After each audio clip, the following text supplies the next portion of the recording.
ogeysiis guddiga qabanqaabada sanad guurida 12aad ee asaaskii dawladda Puntland waxay ogeysiinayaan guud ahaan shacabka Soomaaliyeed ee ku dhaqan dalka Jarmalka iyo sidoo kale wadamada dariska ah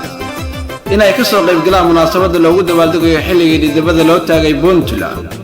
xafladaas oo dhici doonto 10 bisha Agost sanadkan aynu ku jirno 2019 munaasabadaas oo noqon doonta mid ballaaran waxaana lagu casuumay fanaanka weyn ee reer Ameerika Cabdicasiis Iskalaaji sidoo kale waxaa marnaba aan ka maqnay fanaaniinta reer Jarmal haddaba xafladaas qiimaha badan ee lagu dabaaldegayo asaaskii Puntland ha ka maqnaan oo ha moogaan wixii macluumaad inta dheer waxa kala xiriiri kartaa nambarada shaashada ka muuqda sidaas iyo ka soo qayb gal wanaagsan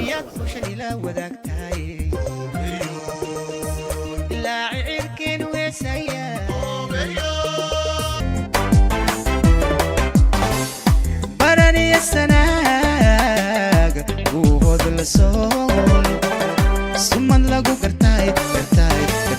bulan samako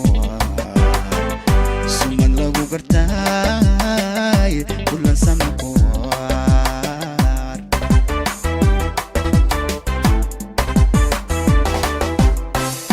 baraniya sanad buud la soo suman lagu gartay bulan samako